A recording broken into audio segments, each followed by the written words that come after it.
own fear was too great. I'll tell you in a bit what ended up happening that morning. In that moment, all I knew is that I felt too insecure, too fearful, and too anxious to offer anything approximating love to anyone else. This book is the product of my research and my experience. It represents my current understanding of my ever-evolving understanding of human development in relationship with God, ourselves, and others. It brings together my practice of pastoring, coaching, and counseling others on spiritual intelligence. I hope it helps you get in touch with your most secure and loving self. Can we become more loving? As I began my dissertation research, I was looking for an assessment of how Christians were doing at loving like Jesus. I came across an enormous 6-year study done by Barna Research, Maximum Faith, Live Like Jesus. George Barna identified 10 stops on the way to becoming a mature follower of Christ. Through surveying self-professed Christians in the United States, he showed the percentage of people who had reached the various stages of development. About 90% of those surveyed were stuck on the 4th stop, confessing sins and asking Christ to be their Savior. The final 6 stops in this frame are stops of transformation.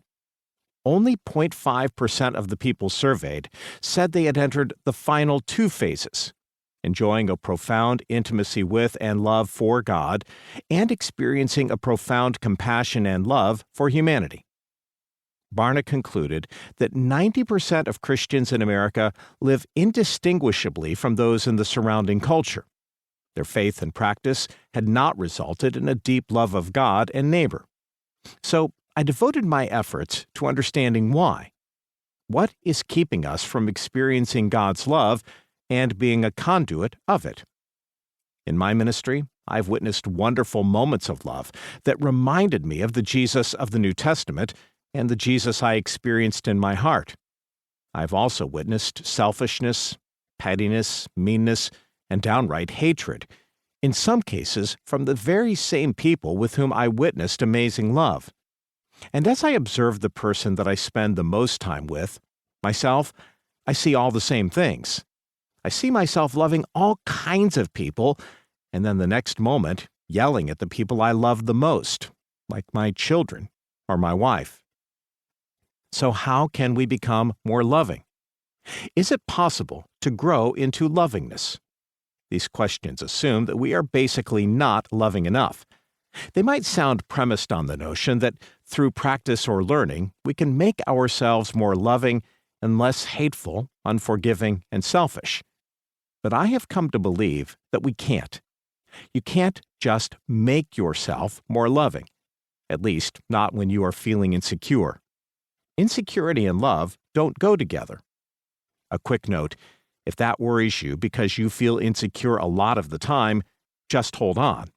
We all have an insecure self. You are not alone, and there's hope for all of us. Let's consider how love and insecurity are incompatible. Our species developed, like all others, to survive. To survive individually, we need safety and nourishment. To survive as a species, we need sex to reproduce, which you may be disappointed or relieved to hear we won't be dealing with in this book. But these survival instincts go deep in our DNA and culture.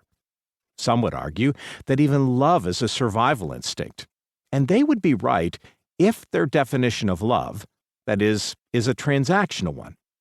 If love means pleasing other people so they will protect you or nourish you in some way, then yes, love is a survival instinct. But is that true love? Is that the love we see in a mother who protects her young at all costs, including, if necessary, the loss of her own life? Is that the love we see exemplified in the life of Christ? Is that the love we see when we hear about people like Mother Teresa and Father Damien, who gave up everything to take care of people with leprosy? Or even the love we sometimes see in young children, who forgive another kid for pushing them even when the other child refuses to apologize? This kind of love, self-sacrificial, self-giving love that is promised nothing in return, runs directly